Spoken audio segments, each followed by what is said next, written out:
सत्संग के ये वचन हुजूर महाराज बाबा सावन सिंह जी द्वारा फरमाए गए सत्संग का हिंदी अनुवाद हैं। सत्संग के वचन। राग मारू महला पहला। काम क्रोध पर हर पर निंदा,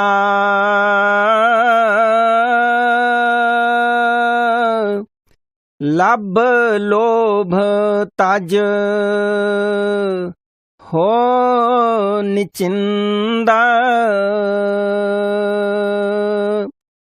पहली पातशाही श्री गुरु नानक साहब की वाणी है। आप फरमाते हैं कि ऐ पुरुष, अगर तुझे परमेश्वर से मिलना है तो ये 5 चीजें छोड़ दे। सबसे पहले काम छोड़ दे, ये बड़ा खतरनाक है। अपनी स्त्री के सिवाय पराई स्त्रियों की तरफ देखना सबसे निचले दर्जे का काम है। बाकी जितनी भी कामनाएं हैं वे भी काम हैं। काम में रूह गिरती है क्योंकि काम में नीचे जाना पड़ता है। इसके विपरीत हमें नाम की कमाई करके आसमानी मंजिलों पर चढ़ना है। नाम की चढ़ाई ऊपर की तरफ है। काम और नाम में बड़ा फर्क है। कबीर साहब कहते हैं, जहां काम तहां नाम नहीं, जहां नाम नहीं काम, दोनों कबहू ना मिलें रवि रजनी एक ठाम। जिस हृदय में काम है वहां नाम असर नहीं करता, जहां नाम है वहां काम नहीं रहता। जिस तरह जहां दिन है वहां रात नहीं हो सकती, जहां रात है वहां दिन नहीं हो सकता। अब कहते हैं कि दूसरा, क्रोध छोड़ दो, क्योंकि क्रोध में रूह फैलती है। जब क्रोध करो आंखें लाल सुर्ख हो जाती हैं, रोम रोम खड़ा हो जाता है, चेहरा और ही हो जाता है, यहां तक कि आदमी अकल से बेबहरा हो जाता है, यानी संतुलन खो बैठता है। तीसरी चीज पराई निंदा है। ये महापाप है, इसे भी छोड़ दो। चाहे गुनाह गुनाह है, मगर और जितने गुनाह हैं उनमें इंद्रियां कुछ न कुछ लज्जत पाती हैं। इसके विपरीत निंदा में क्या लज्जत है? कोई नहीं। ये न मीठी है, न फीकी है, न कोई और स्वाद रखती है। मगर आजकल मजहबों के पास बड़ा तोपखाना क्या है? पराई निंदा। एक मजहब दूसरे मजहब की निंदा करता है। ना कुछ लेना ना कुछ देना, पापों का भार सर पर उठा लेना। मगर जो संतों का सत्संग है वहां कभी निंदा नहीं होती। जहां निंदा होती है वो सत्संग नहीं। संतों का सभी मजहबों के साथ प्यार है। जिस तरह धोबी के घर तेली का कपड़ा भी जाता है, हलवाई का कपड़ा भी जाता है, कसाई का भी जाता है, वो लेने से इनकार नहीं करता। वो कारीगर है, वो जानता है कि उनमें सफेदी है। वो कहता है कि मैं ज्यादा भट्टियों पर चढ़ाकर सफेदी निकाल लूंगा। अच्छे इंसान तो क्या, संतों का चोरों ठगों से भी प्यार है, क्योंकि वे देखते हैं कि इनके अंदर भी रूह है। बड़े बड़े चोर ठग भी संतों की शरण में आकर महात्मा बन गए, जैसे विधि चंद, भूमिया वगैरह। बाकी रहा लोभ और लालच, ये भी छोड़ दो। जब छोड़ोगे तो रूह अंदर जाने के काबिल होगी। ये तो हुए बाहर के साधन जो ठीक हो गए। इसके अलावा और परहेज भी हैं। वे आगे कहते हैं, भ्रम का संगल तोड़ निराला,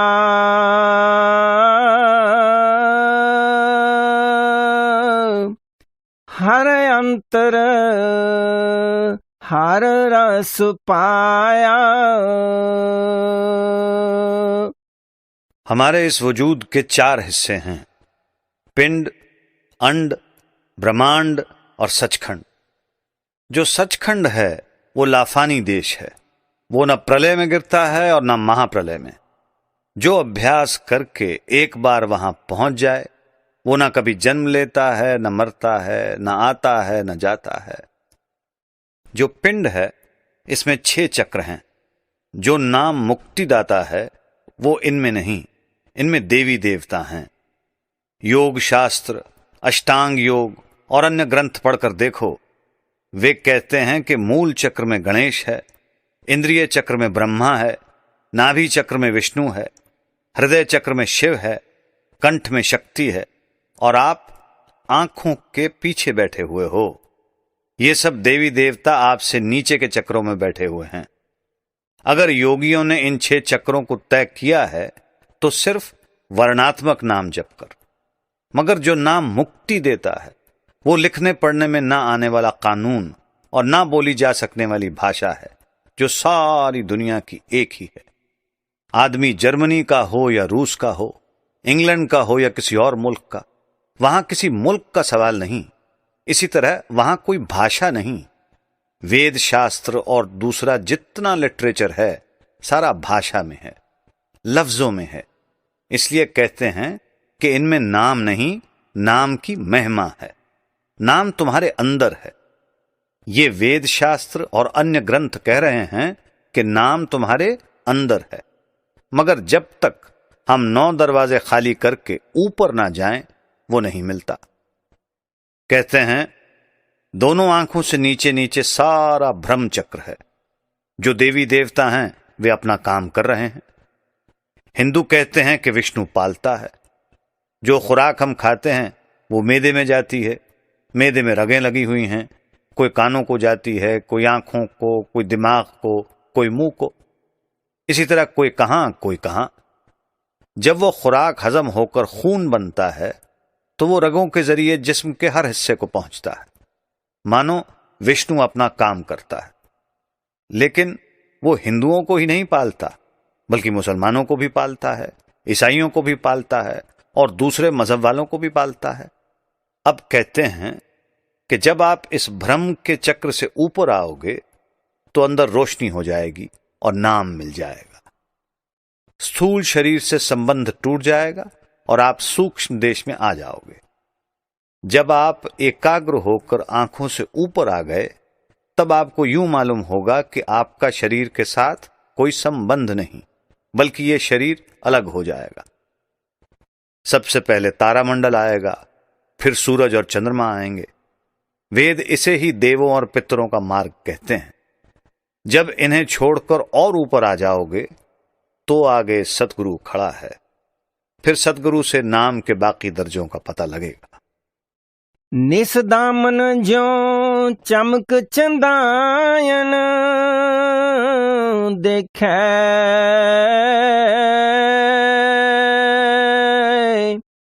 अहनिस ज्योत निरंतर पेखे। जब आप एकाग्र होकर आंखों के पीछे होकर ऊपर आओगे तो जिस तरह अंधेरी रात में बिजली की रोशनी होती है, अंदर रोशनी हो जाएगी। जैसे कि पहले अर्ज किया गया है, इसके आगे तारामंडल आएगा। यही तुलसी साहब कहते हैं, गगन द्वार दीसै इक तारा, अनहद नाद सुनै झनकारा। उधर हजरत इब्राहिम भी कह रहे हैं कि मैंने अपने अंदर तारा देखा है। तारामंडल के आगे सूरज और चंद्रमा आते हैं, जिन्हें लांघ कर रूह को आगे जाना पड़ता है। यही हजरत मोहम्मद साहब कहते हैं कि मैंने चंद्रमा के 2 टुकड़े किए। इस तारामंडल का जिक्र करते हुए गुरु नानक साहब कहते हैं, तारा चढ़िया लम्मा, क्यों नदर निहालिया राम, सेवक पूर करम्मा, सतगुर शब्द दिखा लिया राम। यानी जब तारामंडल और सूरज चंद्रमा लांघोगे तो नाम का पता लगेगा। इसी तरह जब देवों और पितरों का मार्ग लांघोगे तो आगे सहस्दल कमल में 1000 बत्ती की ज्योत मिलेगी। सहस्दल कमल सूक्ष्म देश का हेडक्वार्टर है और इस दुनिया से कई गुना लतीफ सूक्ष्म है। वेद इसी मुकाम के मालिक के बारे में कहते हैं कि उसके सहस्त्र नाम हैं। मौजूदा हालत में अगर आपको कहीं जाना हो तो आपको रेल की या जहाज की जरूरत पड़ेगी, लेकिन अगर पर्दा खुल चुका है तो किसी भी चीज की जरूरत नहीं। फिर अगर अमेरिका जाना है तो जरा तवज्जो दो, झट अमेरिका पहुंच जाओगे। अगर अफ्रीका जाना है तो अफ्रीका पहुंच जाओगे। मतलब कि जहां भी जाना हो वहां फौरन पहुंच सकते हो। जब वहां सहस्दल कमल में जाओगे तो अपनी पहचान आएगी। जब तक अपनी पहचान नहीं आती तब तक परमेश्वर कहां। कोई कहता है कि वो परमेश्वर इस तरह मिलता है, कोई कहता है कि इस तरह मिलता है, कोई कुछ बताता है, कोई कुछ। जबानी जमा खर्च करते हैं, पता किसी को भी नहीं, क्योंकि कोई गुरु नहीं मिला। जिस तरह अगर कुछ अंधे मिलकर धूल उड़ाएं तो उन्हें क्या पता लगता है कि वो कहां पड़ती है, उनके अपने ऊपर या किसी और के ऊपर। सो जब तक अंदर गुरु को प्रत्यक्ष नहीं करो तब तक समझ नहीं आती।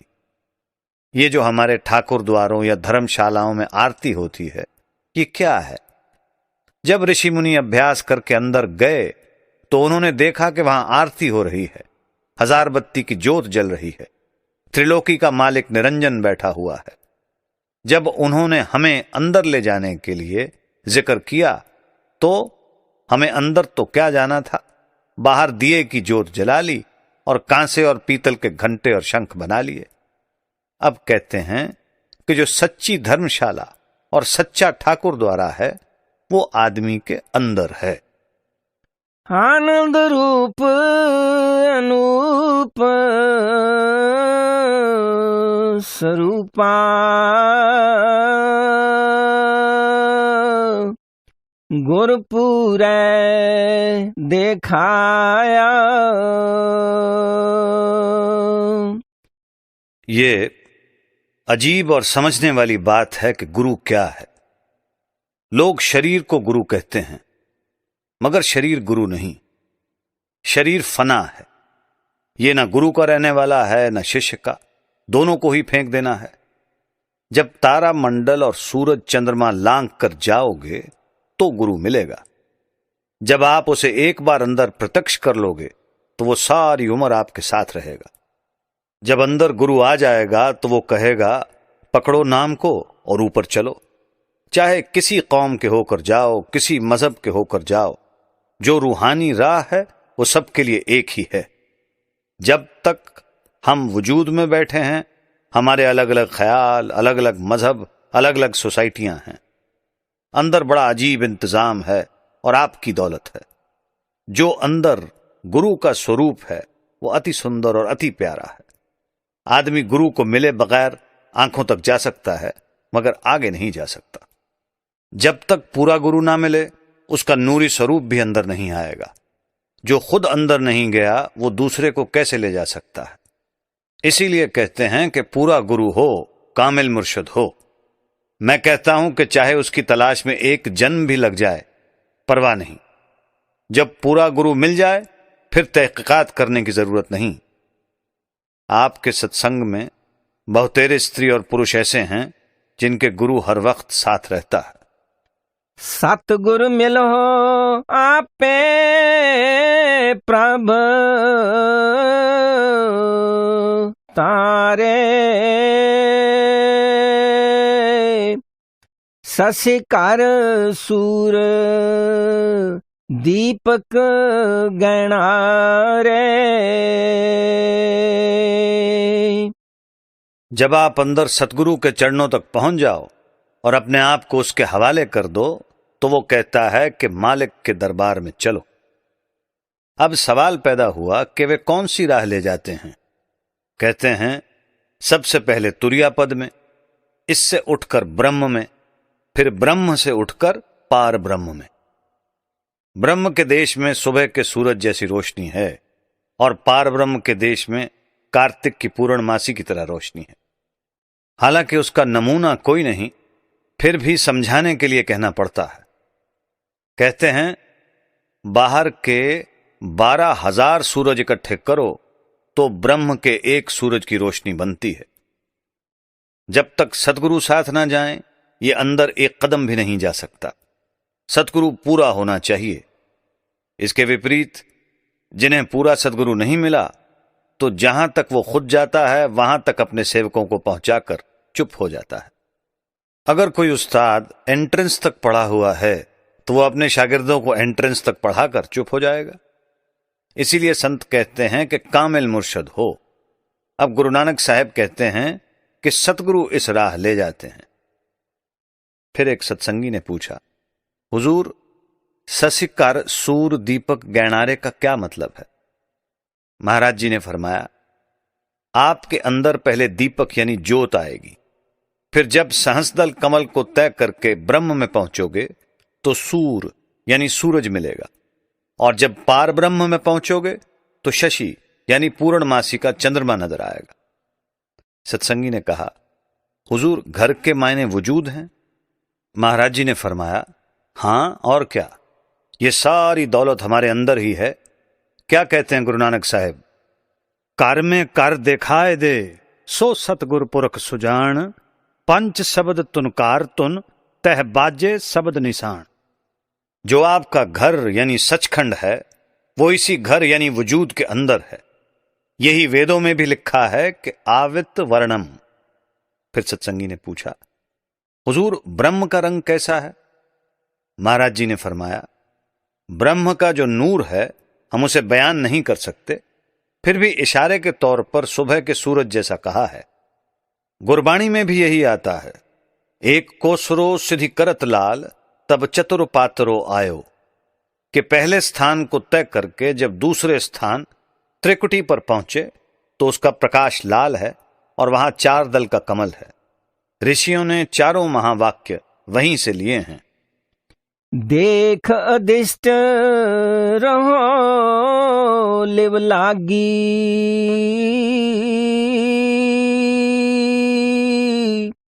साभ त्रिभुवन ब्रह्म सबाया।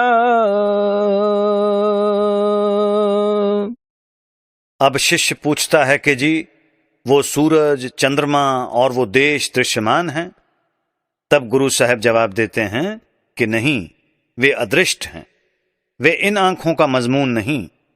सारी त्रिलोकी तुम्हारे अंदर है, खंड ब्रह्मांड अंदर हैं, अंदर कीर्तन हो रहा है, मगर वे आंखें और हैं, वे कान और हैं जिनके द्वारा ये चीजें देखी और सुनी जा सकती हैं। यही गुरु अंगद साहब कहते हैं, अखी बाजों वेखना बिन कन्ना सुनना। वहां ये शरीर नहीं जाता, ये आंखें नहीं जाती, ना ही ये कान काम देते हैं। जब मंसूर को अनल हक कहने के जुर्म में सूली पर चढ़ाने लगे तो पहले हुक्म हुआ कि इसे पत्थर मारो। सभी ने पत्थर मारे। मंसूर चुपचाप खड़ा पत्थरों की मार सहता रहा। शेख शिबली उसके राज से वाकिफ था।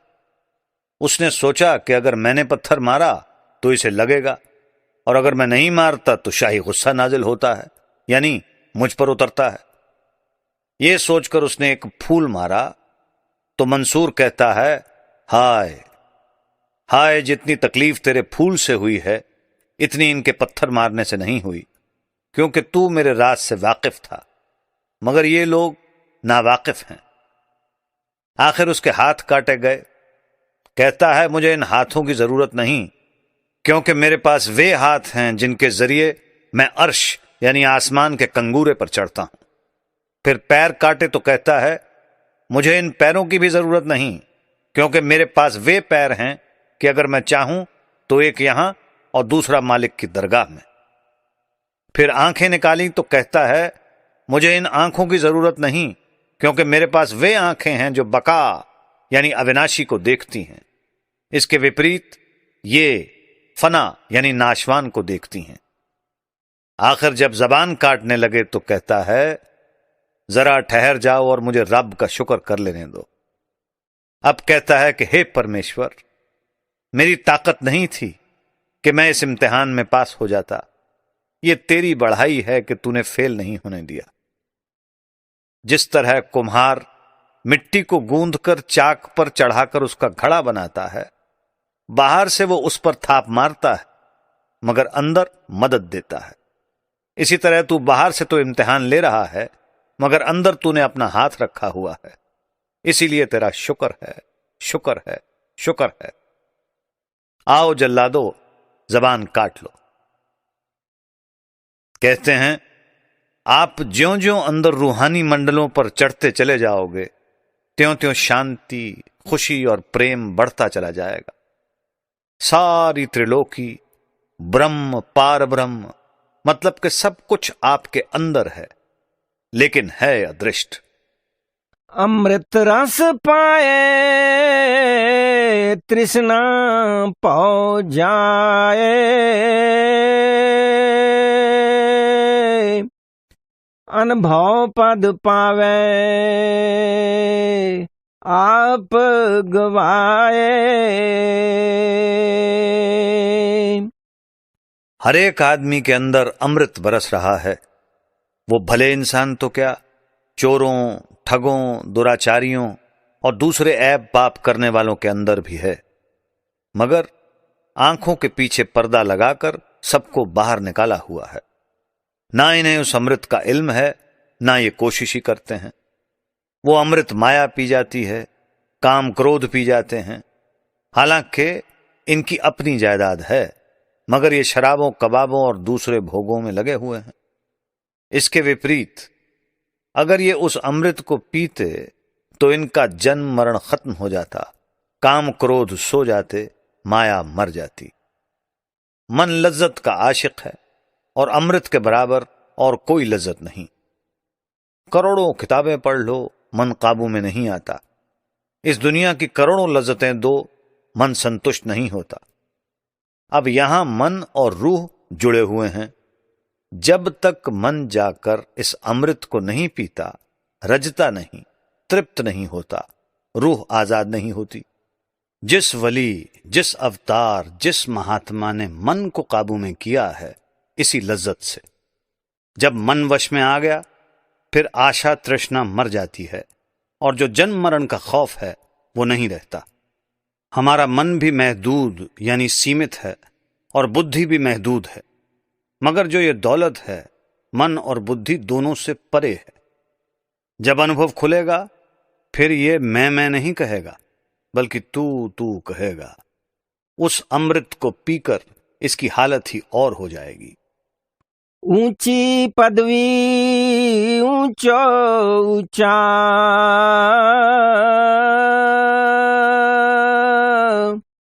निर्मल शब्द कमाया।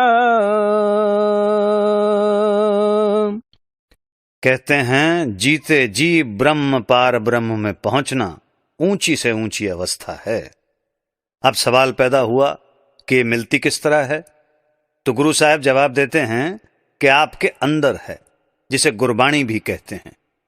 उपनिषदों में ऋषि उद्गीत कहते हैं। मुसलमान फकीर कलाम इलाही या नगमा आसमानी कहते हैं। वेद से नाद कहते हैं और हजरत ईसा इस ताकत को वर्ड कहते हैं। अगर लफ्ज नाम हो तो फिर गुरु के पास जाने की क्या जरूरत है? अभ्यास करने की क्या जरूरत है? किताबें भरी पड़ी हैं, मगर नहीं। नाम का लफ्ज कोई और चीज है और बजाते खुद नाम कोई और चीज है। जिस तरह अगर मिश्री मिश्री कहें तो मुंह मीठा नहीं होता, इसके विपरीत अगर मिश्री खा लो तो मुंह मीठा हो जाएगा। इसलिए मिश्री का लफ्ज कोई और चीज है, बजाते खुद मिश्री कोई और चीज है। इसी तरह जो राम है, ब्रह्म है, वो नाम है। जब तक रूह इस शक्ति के साथ स्पर्श नहीं करती, तसल्ली नहीं होती। वो हिंदुओं, मुसलमानों, ईसाइयों, मतलब कि सबके लिए एक ही है। दृष्टि गोचर नाम पारा,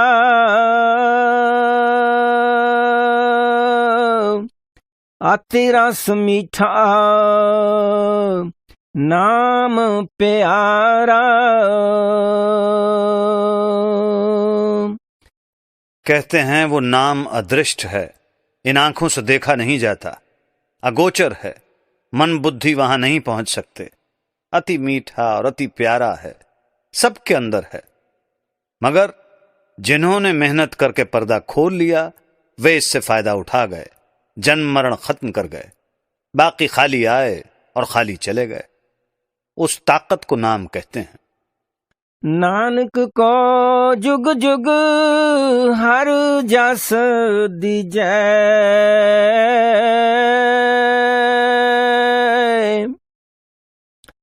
हर जपिए अंत न पाया। अब श्री गुरु नानक साहब प्रार्थना करते हैं कि ऐ मालिक, तू मुझ पर यह कृपा कर कि मैं तेरा नाम जपता रहूं। मेरा मन और रूह युगों युगों तक तेरे नाम में लगे रहें। जो तेरा नाम है वो बेइंतहा यानी अपार है। अंतर नाम प्राप्त हीरा,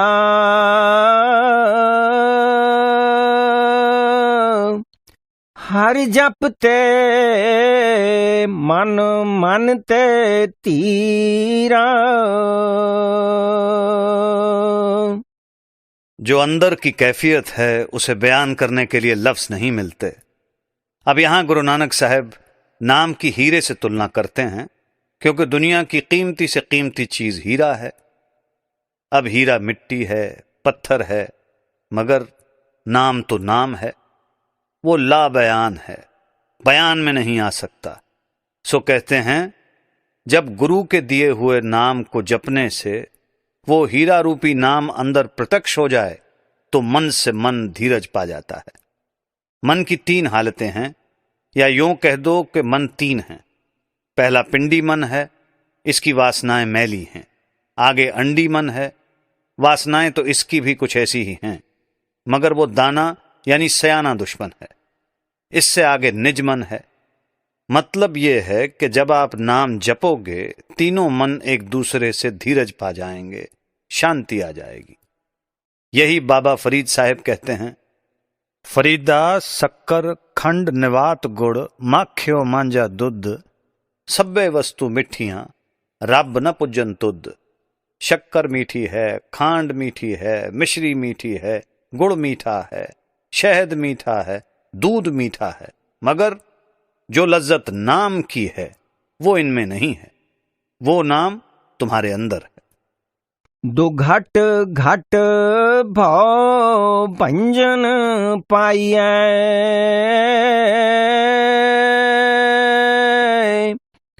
बाहुड़ जन्म न जाया। अब कहते हैं कि यह घाटी तो बड़ी मुश्किल है, जीते जी मरना है, लेकिन अगर एक बार चढ़ जाओ तो फैसला हो जाए। फिर कौन जन्म ले और कौन मरे, कौन आए और कौन जाए। लेकिन जीते जी मरना आसान नहीं, मन इंद्रियों को रोकना पड़ता है। अब जीते जी मरना ये पसंद नहीं करता, और जीते जी मरे बिना वो नाम नहीं मिलता। अगर ये तकलीफ उठाकर जीते जी मर जाए तो वो सारे दुखों को दूर करने वाला परमेश्वर इसे मिल जाए। भगत है तो गुरु शब्द तिरंगा,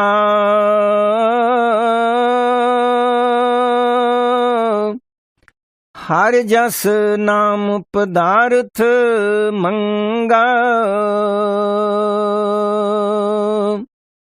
अब गुरु नानक साहब कहते हैं कि भक्ति का हेतु, भक्ति हासिल करने वाला सामान, या जिसके जरिए भक्ति मिल सकती है, गुरु और शब्द हैं। शब्द कहो या नाम।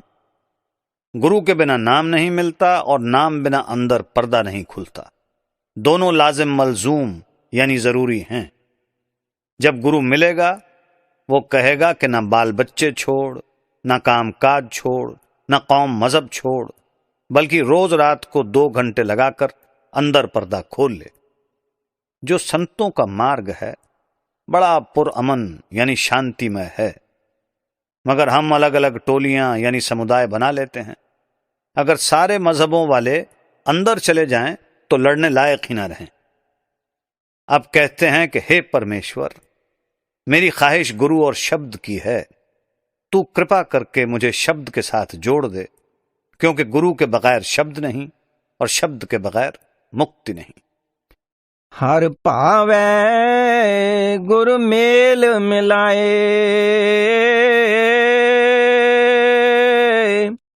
हर तारे जगत सबाया। जब परमेश्वर किसी मजहब, किसी कौम, किसी आदमी को बख्शना चाहता है तो पहले उसका किसी रूहानी मंडलों पर जाने वाले महात्मा के साथ मिलाप करवाता है। उसे आप महात्मा कहो, योगी कहो, योगीश्वर कहो, या उसका कोई और नाम रख लो। जब महात्मा मिला, उसने नाम दिया, हमने नाम की कमाई की, अंदर पर्दा खुल गया, मुक्ति हो गई। चाहे हिंदू होकर अंदर जाओ, चाहे मुसलमान होकर जाओ, चाहे कोई और कौम के होकर जाओ, जो परमेश्वर का कानून है वो सबके लिए एक ही है। वो किसी आदमी का बनाया हुआ नहीं, बल्कि परमेश्वर का बनाया हुआ है, युगों से चला आ रहा है। हम उसे ना बढ़ा सकते हैं, ना उसमें तब्दीली कर सकते हैं, और ना ही कमी कर सकते हैं। अंदर सब कुछ पहले ही बना हुआ है। परमेश्वर ने कुल आलम को तारने का एक ही तरीका रखा हुआ है। जिन जप जप्यो सतगुर मत वाके, जम कंकर काल सेवक पग ताके। कहते हैं कि जिन्होंने अपने मन की मति को छोड़कर सतगुरु की मति ले ली, जो तरीका सतगुरु ने अंदर जाने का बताया उसके मुताबिक नाम जप कर अंदर पर्दा खोल लिया, फिर उनकी मौत के वक्त ना काल आता है, ना धर्मराय ही आता है, ना यमदूत आते हैं और ना हिसाब देना पड़ता है। सतगुरु आता है और अपने साथ ले जाता है। जो हमारे पिछले जन्मों के कर्म हैं उन्हें या तो प्यार से भोग लें या नाम के जरिए नाश कर दें और आगे से ना करें। वेद शास्त्र और दूसरे ग्रंथ कहते हैं कि नाम कुल पापों का नाश करता है। गुरु अर्जन साहब ने भी फरमाया है, सर्व रोग का औषध नाम। मेरा कई बार का तजर्बा है कि नाम जपने वाले की मौत के वक्त यमदूत नहीं आते। उसे मरते वक्त इतनी खुशी होती है जितनी कि ब्याह की भी नहीं होती। जिनके घर सत्संगी मरे हैं उनसे पूछो। मैंने बहुत सारी मौतें देखी हैं। वे यमदूत जो जान निकालते हैं और काल जिसके आगे कर्मों का रजिस्टर पेश होता है, नाम वाले उस राह ही नहीं जाएंगे जहां पर ये बैठे हुए हैं। उत्तम संगत गत मित उत्तम,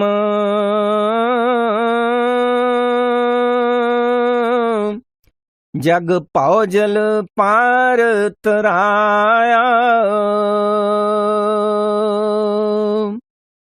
कहते हैं ऐसे महात्मा जिनसे मिलकर यम और काल नजदीक नहीं आते, उनकी सोहबत बड़ी उत्तम है और उनका तरीका भी बड़ा ऊंचा है। अगर हम उनकी हिदायत के जरिए अंदर जाएं तो संसार समुद्र से पार हो जाएं और हमारा जन्म लेना मरना खत्म हो जाए। एहो पवजल जगत शब्द गुरु तरिया,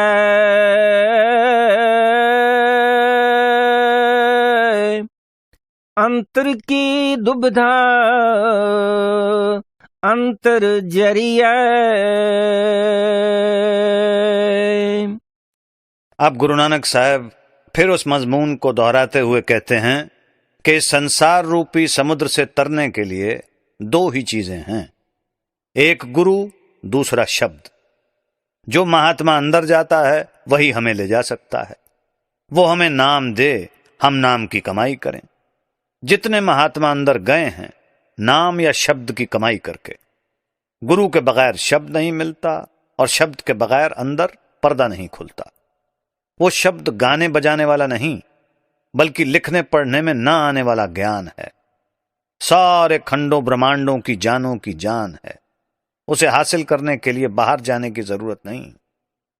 अगर दुनिया में कोई पूर्ण वेद, पूर्ण शास्त्र, पूर्ण मशीन है तो इंसान है। परमात्मा ने इसे अशरफल मखलूकात बनाया है। वो नर नारायणी देह है। वेद शास्त्र ग्रंथ पोथियां क्या हैं? ऋषि मुनि संत महात्मा अंदर गए, कमाई की। जो नजारे उन्होंने अंदर देखे हमारी हिदायत के लिए बाहर कागजों मजहबी किताबों में ले आए। इसलिए जो कुछ वे कह रहे हैं वो हमारे अंदर का हाल है। उनमें इन नजारों का जिक्र है, नजारे बजाते खुद नहीं। वे तो जब आप अंदर जाओगे मिलेंगे। इसके अंदर दो ताकतें हैं, एक असुरी या काल की और दूसरी दैवीय या दयाल की। एक काल की ताकत है, दूसरी दयाल की ताकत है। फिर जो काल की ताकत है उसके मातहत बहुत सारी मुखालिफ यानी विरोधी ताकतें हैं। वो दुविधा है। जब अंदर नाम प्रकट हो जाता है तो वे सारी नाश हो जाती हैं। इस तरह अंदर का फैसला अंदर ही हो जाता है। पंच बाण ले जम को मारे,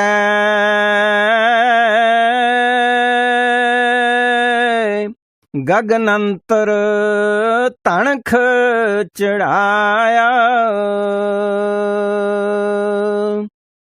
अब जो शब्द है असल में तो वो एक ही है, मगर चूंकि वो 5 मंजिलों में से गुजरता है इसलिए अलग अलग आवाज हो जाने के कारण 5 शब्द कहकर बयान किया जाता है। हर एक देश की अलग अलग कैफियत है। यहां मातलोक में माया प्रबल है और ब्रह्म गुप्त है। अगली मंजिल सहस्दल कमल में माया और ब्रह्म एक जैसे हैं।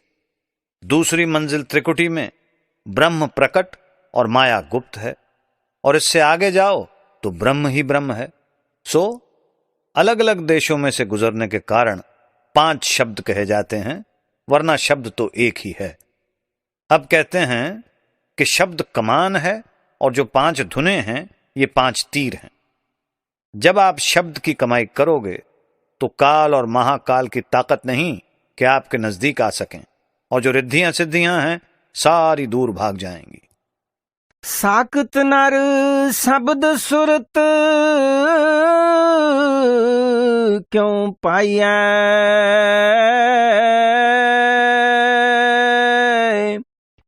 शब्द सुरत बिन आइए जाइए।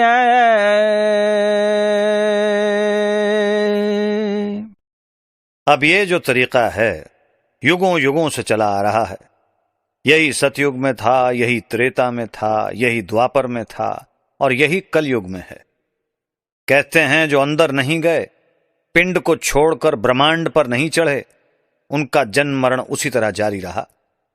उन्हें ना कोई रूहानी गुरु मिला, ना शब्द मिला, ना अंदर गए और ना जन्म मरण खत्म हुआ। जो मन के इंद्रियों के गुलाम हैं उन्हें साकत कहा जाता है, मनमुख कहा जाता है। उन्होंने ये नाम की लज्जत नहीं ली। कल्प की गिनती चौकड़ी युगों में होती है।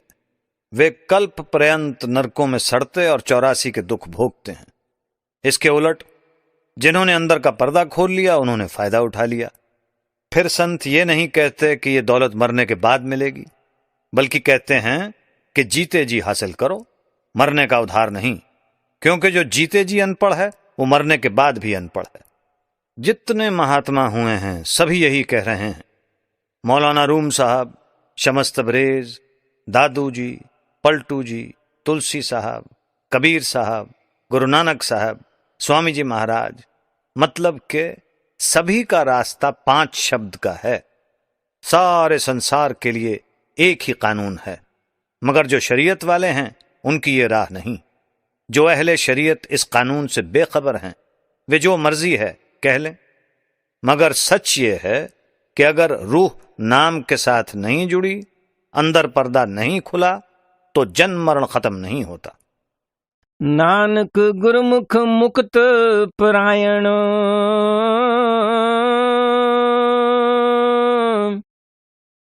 हर पूरे भाग मिलाया। अब कहते हैं कि मुक्ति का रास्ता गुरमुख या कमाई वाले महात्मा से मिलता है। जो खुद रूहानी मंजिलों पर जाता है वही आपको ले जा सकता है। आप उसे गुरमुख कहो, गुरु कहो, मतलब कि उसका कोई भी नाम रख लो, मगर कामिल टीचर कहीं कहीं है, आम नहीं, और वे बड़े भाग्य से मिलते हैं। ऐसे फकीरों की सोहबत से हमें रूहानियत का कुछ पता लगता है। कहते हैं कि मुक्ति देने वाला कामिल मुर्शद यानी पूर्ण गुरु पूरे भाग्य से मिलता है। निरपा सतगुरु है रखवाला,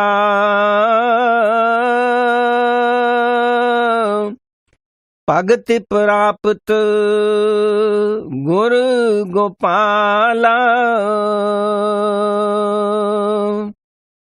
कहते हैं सदगुरु हर मंजिल पर शिष्य के साथ होता है। फिर भी ये एक अजीब खेल है कि वो जब तक इंसानी कालिब यानी जामे में बैठा हुआ है कभी नहीं कहता कि मैं सदगुरु हूं। अब सवाल पैदा हुआ कि वो असल में क्या है। कहते हैं कि जो सबसे परे है जिसे आप कुल मालिक कहते हो, वो सतगुरु का रूप है। और जो देह रूप धारण किया है, ये इस तरह है जिस तरह थिएटर में कोई रामचंद्र बनता है, कोई कृष्ण जी का स्वांग बनाता है, कोई कुछ। सारे एक्टर अपना अपना पार्ट अदा करके चले जाते हैं। सो गुरु भी 10, 20, 50, 100 साल अपना काम करके चला जाता। अब कहते हैं कि जो निर्भय निर्वैर है, आखिरी मंजिल है, ना कभी आया ना कभी गया, ना कभी जन्मा ना कभी मरा है, वो हमारा गुरु है। अब हमारी मर्जी है हम उसे गुरु कहें, परमेश्वर कहें या कुछ और। वो शक्ति चोरों, ठगों, दुराचारियों और कई ऐब पाप करने वालों, मतलब के सबके अंदर है, मगर वो दबी हुई आई और दबी हुई चली गई। जिस तरह विद्या की ताकत तालिब इल्म यानी विद्यार्थी के दिमाग में मौजूद है, मगर जब तक कोई उस्ताद उस ताकत को नहीं जगाता, विद्या नहीं आती। इसी तरह वो परमेश्वर यानी नाम की ताकत हर एक आदमी के अंदर है, मगर उसके अंदर होते हुए भी ये कीड़ा पतंगा बनता फिरता है और दूसरी योनियों में दुख उठाता है। जब कोई रूहानी टीचर मिले, वो नाम दे, ये कमाई करके अंदर पर्दा खोल ले, तो इसकी मुक्ति हो जाए। मगर इसकी मौजूदा हालत क्या है? एक महात्मा सुंदरदास जी हुए हैं, वे इसका जवाब देते हैं। एक समय बन में बसते मृगराज की नार ने केहर जायो, क्या कारण पाली के हाथ चढ़्यो, उन लेकर छेरी के संग रलायो। भूल गयो कुल के पराक्रम, सो हंडू भयो हरि दूब चरायो। सुंदर ऐसे ही आत्मा संग शरीर के, आप भुलाई के जीव कहायो। एक दफा एक जंगल में किसी शेरनी ने बच्चे को जन्म दिया। इत्तेफाक से वो भेड़ें चराने वाले के हाथ आ गया। उसने भेड़ बकरियों के दूध से उसकी परवरिश करनी शुरू कर दी। जब जरा सयाना हुआ तो उन्हीं के साथ चरने लग गया। एक दिन एक शेर आ गया। जब उसने ये नजारा देखा तो हैरान होकर कहता है कि अरे अरे, भेड़ों में शेर। उसे जाकर कहने लगा कि तू शेर है। शेर के बच्चे ने कहा कि नहीं, मैं भेड़ हूं। उसने कहा कि वो कैसे? शेर के बच्चे ने कहा कि मैं यहीं जन्मा हूं, पला हूं, इन्हीं के साथ रहता हूं। शेर ने कहा कि चल मेरे साथ। वो उसे एक पानी के तालाब पर ले गया और कहा कि देख, मेरी और तेरी शक्ल एक है कि नहीं? शेर के बच्चे ने कहा, शक्ल तो एक जैसी ही है। शेर कहता है कि मैं भी गरजता हूं, तू भी गरज। जब शेर गरजा तो शेर का बच्चा भी गरजा। जब दोनों गरजे तो वहां न भेड़ें रहीं न चरवाहा रहा, सब भाग गए। ये तो है मिसाल। असली बात क्या है कि आत्मा शेर है, मन चरवाहा है और इंद्रियां भेड़ें हैं। अब इसे अपनी खबर नहीं, ये मन और इंद्रियों के साथ भूली हुई है। जब इसे कोई अंदर जाने वाला टीचर मिल जाए, ये कमाई करके अंदर चला जाए, अपने आप को देख ले, तो मन और इंद्रियां सब भाग जाते हैं। इसका जन्म मरण खत्म हो जाता है।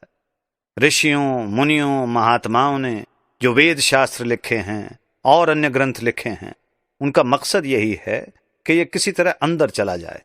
लेकिन जो असल चीज है वो आदमी के अंदर है। अब कहते हैं कि जो मालिक का असली रूप है वो निर्भय निर्वैर है, सारी दुनिया को पालने वाला है, सर्वशक्तिमान है, सर्वव्यापक है। हम उसे गुरु कहते हैं। तुन आनंद अनाहद वाजै,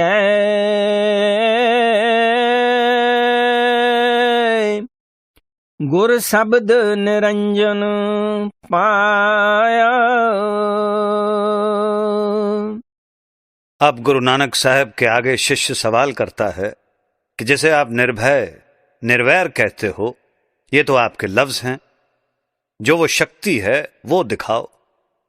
तो गुरु साहब जवाब देते हैं कि अगर तू उस मालिक को देखना चाहता है तो पहले 9 दरवाजे छोड़कर सूक्ष्म देश के हेडक्वार्टर तुरियापद में चल। वो निरंजन का देश है, वहां धुन हो रही है। जब तू निरंजन के दर्शन करेगा और उस धुन को सुनेगा तो तुझे पता लग जाएगा, मगर दुनिया को खबर नहीं। अब ये जो मजमून है कहने सुनने का नहीं।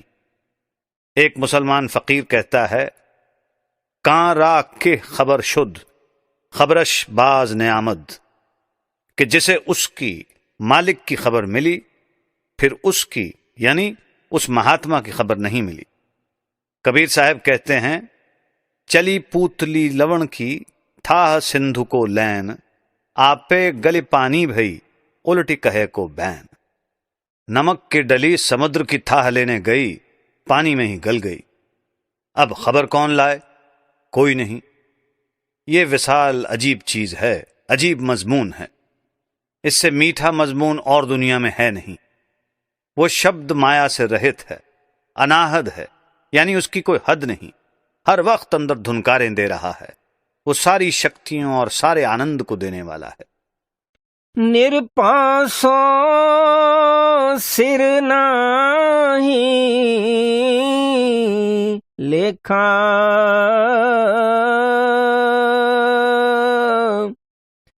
आप अलेख कुदरत है देखा।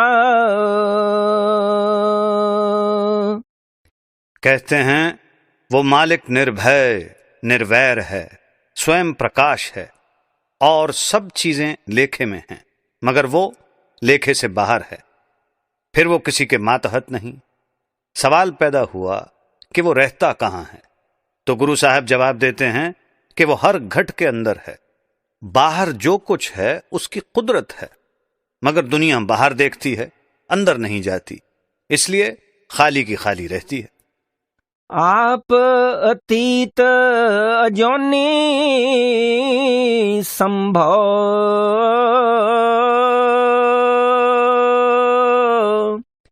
नानक गुरमत सो पाया।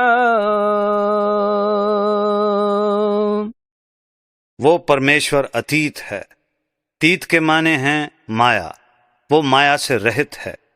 अजोनी यानी जन्म मरण में नहीं आता। संभव यानी स्वयं प्रकाश है। वाहिदुल्लाह शरीक है, खुद खुदा है। कब मिलता है? जब ये अपनी मति को छोड़कर गुरु की मति ले ले। जो टीचर खुद रूहानी मंजिलों पर जाता है वही आपको अंदर जाने का रास्ता बताएगा।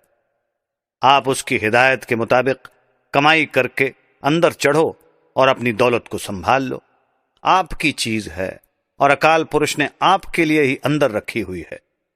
अब ये श्री गुरु नानक साहब की फिलॉसफी है, ये उन्हीं की तालीम है। बताइए, कोई तहकीकात यानी खोज करता है?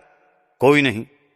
अलग अलग पार्टियां बनी हुई हैं, जिससे पूछो वो कहता है ये फलाने की पार्टी है, ये फलाने की। ये जितने मजहब हैं और जितनी पार्टीबाजी है, उस अंदरूनी राह पर जाने में सारे बंधन हैं। आप चाहे किसी मजहब के क्यों ना हो, अंदर सारे मजहब एक हैं। जब पर्दा खोलकर अंदर जाओगे तो द्वैत में से निकलकर एकता में आ जाओगे। मगर दुनिया के लोगों के खोटे भाग्य, वे संतों के पास नहीं जाते, बल्कि कहते हैं कि हमारे तो बाप दादा ने भी गुरु नहीं देखा, हम गुरु के पास क्यों जाएं। अब कहते हैं कि सेवक का धर्म है कि जो मर्जी है गुरु को खिताब दे दे, मगर वे आप नहीं कहते कि हम गुरु हैं। अगर कहीं आजिजी और नम्रता है तो संतों के पास है। हम मूर्खों में तो वो आजिजी और विनयशीलता भी नहीं। बिना आजिजी के मालिक नहीं मिलता। इस आजिजी की हालत का पता तब लगता है जब ये अंदर जाता है। अंतर की गत सतगुरु जाने,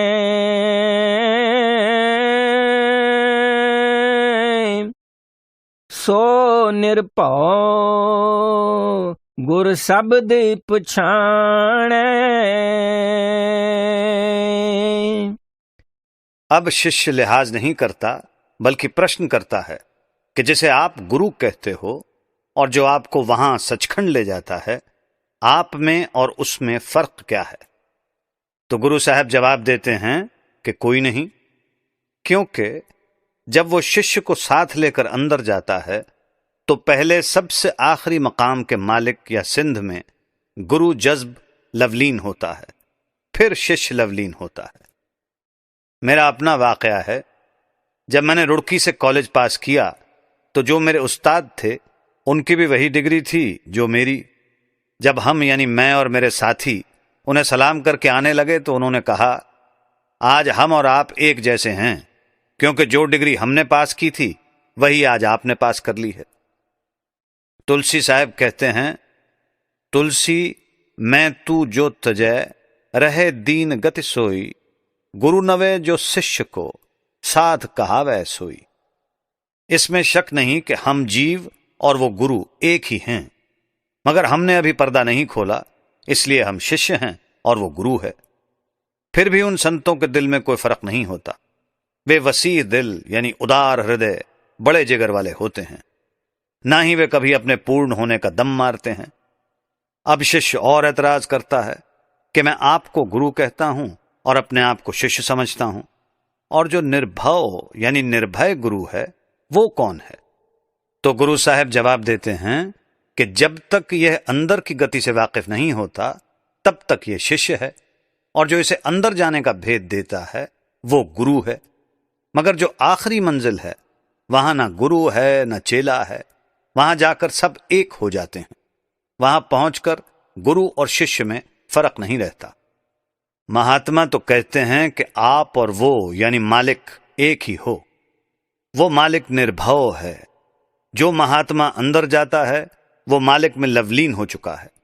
अगर हम उसे भी निर्भव कह दें तो कोई डर नहीं। जो सतगुरु हमें तालीम देता है वो खुद गुरु और शब्द के जरिए निर्भव में मिलकर निर्भव हो चुका है। जब हम उसकी हिदायत पर अमल करेंगे हम भी निर्भव हो जाएंगे। अंतर देख निरंतर बुझै,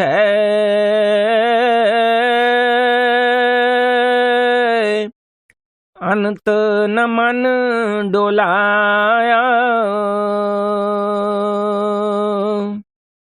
कहते हैं कि अगर आप अंदर के भी अंदर चले जाओगे तो आपके और मालिक के बीच कोई फर्क नहीं रहेगा। वो जो अवस्था है वहां ना आदि है ना अंत, ना एक है ना दो। उसे बयान करने के लिए कोई लफ्ज नहीं है। निरपौ सो अभ्यंतर वस्या,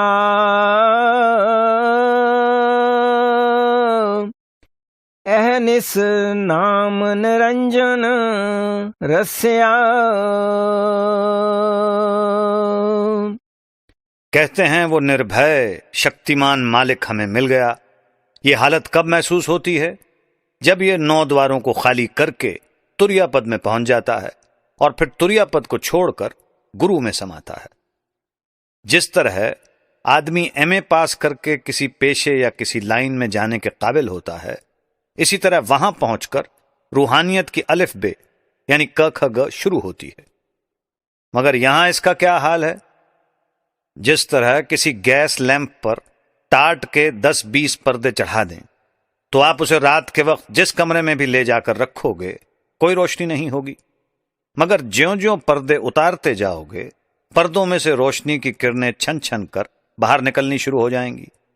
जब सारे पर्दे उतर गए तो गैस लैंप पूरी रोशनी देगा। इसी तरह हमारी आत्मा पर पहले ये स्थूल पर्दा शरीर है। जब अभ्यास करके तुरिया पद में जाएंगे तो ये उतर जाएगा, मगर वहां सूक्ष्म पर्दा मौजूद है। जब और मेहनत करके ब्रह्म में जाएंगे तो सूक्ष्म पर्दा उतर जाएगा, मगर वहां कारण पर्दा मौजूद है। इसके अलावा मन, माया, 25 प्रकृतियां वगैरह कई पर्दे और हैं। जब आप अभ्यास करके पार ब्रह्म में जाओगे, उस अमृतसर में स्नान करोगे तो आपके सारे पर्दे उतर जाएंगे, आत्मा नंगी हो जाएगी। उस वक्त आपका अपना प्रकाश 12 सूरज का होगा। वहां जाकर इसे पता लगेगा कि मेरा परमात्मा कौन सा है। नहीं तो यह पर्दों में लिपटा हुआ अंधा आया और अंधा चला गया। सो कहते हैं आप निरंजन के देश से ऊपर चलो, वहां जाकर निर्भय निर्वैर मालिक का पता लगता है। नानक हर जस संगत पाइयै,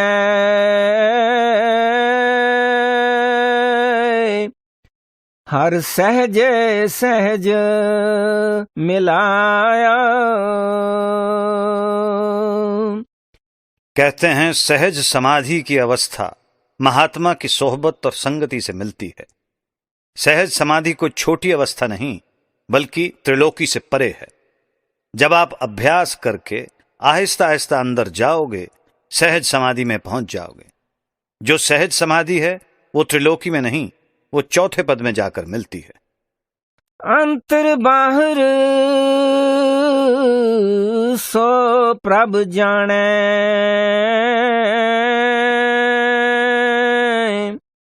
रहे अलिप्त चलते कर आने। अब जिज्ञासु सवाल करता है कि अभी तक तो आप मालिक को अंदर ही अंदर बताते चले आए हो, क्या वो बाहर नहीं? तो श्री गुरु नानक साहब जवाब देते हैं कि वो बाहर भी है और अंदर भी है। वो बाहर और अंदर एक जैसा है, मगर जब तक आप अभ्यास करके उसे एक बार प्रत्यक्ष नहीं कर लेते तब तक वो बाहर नहीं दिखता। मिसाल के तौर पर जिस तरह दूध में घी है, अगर किसी ने दूध में से घी न निकाला हो वो कभी नहीं मानता कि दूध में घी है। वो कहेगा कि दूध दिखाई देता है पर दूध में घी दिखाई नहीं देता। फिर दलील देता है कि घी में पूरियां पकती हैं, दूध में पूरियां नहीं पकती। दूध में नमक गल जाता है, घी में नमक नहीं गलता। अगर उसके सामने दूध को जमा कर बनाएं दही, दही को मथ कर निकालें मक्खन, फिर मक्खन को गर्म करके बनाएं घी, तो वो जब कहीं दूध देखेगा फौरन कहेगा इसमें घी जरूर है, चाहे नजर नहीं आता। इसी तरह जिन महात्माओं ने कमाई करके पर्दा खोल लिया है, अंदर रूहानी मंजिलों पर गए हैं, उनके लिए अंदर और बाहर एक जैसा है। इसके विपरीत जिन्हें अंदर जाने वाला कोई महात्मा नहीं मिला, उनके लिए अंदर और बाहर एक नहीं है। लोग मक्का, मदीना, काशी और दूसरे तीर्थ स्थानों पर ढूंढ आए, मगर वो नहीं मिला। वो बाहर ना किसी को मिला है ना मिलेगा। परमेश्वर को अंदर और बाहर कौन देखेगा? जो ताल्लुक में ला ताल्लुक है, यानी दुनिया में रहते हुए, काम काज करते हुए जिसका नाम के साथ प्यार है। संत नहीं कहते कि बाल बच्चे छोड़ो, बल्कि कहते हैं कि अपने अपने मजहब में रहो, अपना काम काज करो, लेकिन अंदरूनी प्यार गुरु और नाम के साथ रहे। जिस तरह कमल का फूल पानी में रहते हुए भी सूखे का सूखा रहता है, पानी उसे गीला नहीं करता। रहे अलिप्त चलते कर आणे, यानी ये अलिप्त रहे, और जो मन हर वक्त चलायमान रहता है उसे साकिन यानी खड़ा करे। जब तक मन खड़ा नहीं होता तब तक वो मालिक नहीं मिलता। आम तौर पर लोग कहते हैं कि खजाने पर सांप होता है। अब जब तक सांप पकड़ा ना जाए या मारा ना जाए तब तक खजाना नहीं मिल सकता। इसी तरह हमारे हृदय पर मन रूपी सांप बैठा हुआ है। वेद शास्त्र और मजहबी किताबें गवाही देती हैं कि जो नाम का खजाना है, खंड ब्रह्मांड हैं, वे मन के पर्दे के पीछे हैं। मगर डॉक्टर एतराज करते हैं कि हमने कई मुर्दे चीरे, लेकिन अंदर ना कभी ब्रह्म देखा है, ना पार ब्रह्म देखा है, और न कभी सचखंड देखा है। अब डॉक्टर भी सच्चे हैं और ग्रंथ पोथियों का कहना भी झूठ नहीं। डॉक्टर जड़ वस्तु को चीरते हैं, रूहानियत को नहीं चीरते। ये चीजें यानी खंड ब्रह्मांड सूक्ष्म और चेतन हैं और अभ्यास के जरिए देखी जा सकती हैं, इन आंखों का मजमून नहीं। सो कहते हैं कि हमारे हृदय पर मन रूपी सांप बैठा हुआ है जो हमें अंदर नहीं जाने देता, और जब तक हम अंदर नहीं जाते हमें कुछ नहीं मिलता। ये जितने वेद शास्त्र हैं, ग्रंथ पोथियां हैं, पढ़ना पढ़ाना है, सत्संग करना है, ये सब मन को वश में करने की दवा है। वो परमेश्वर अंदर भी है और बाहर भी है। अगर आप उससे मिलना चाहते हो तो मन को खड़ा करके अंदर चले जाओ। ये रब्बी ज्ञान है और अनादिकाल से चला आ रहा है। ऊपर आद सरब तेहो लोई,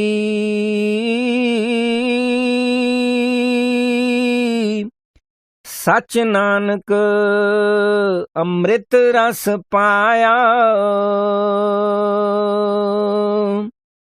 त्रिलोकी तक काल महाकाल का ताल्लुक है। जब आप त्रिलोकी से पार चौथे लोक में जाओगे, वो असली से असली और सबका आदि मालिक आपको मिल जाएगा। ਅੰਤਰ ਬਾਹਰ ਸੋ ਪ੍ਰਭ ਜਾਣੈ, ਰਹਿ ਅਲਿਪਤ ਚਲਤੇ ਘਰ ਆਣੈ, ऊपर आद सरब त्यों लोई, सच नानक अमृत रस पाया।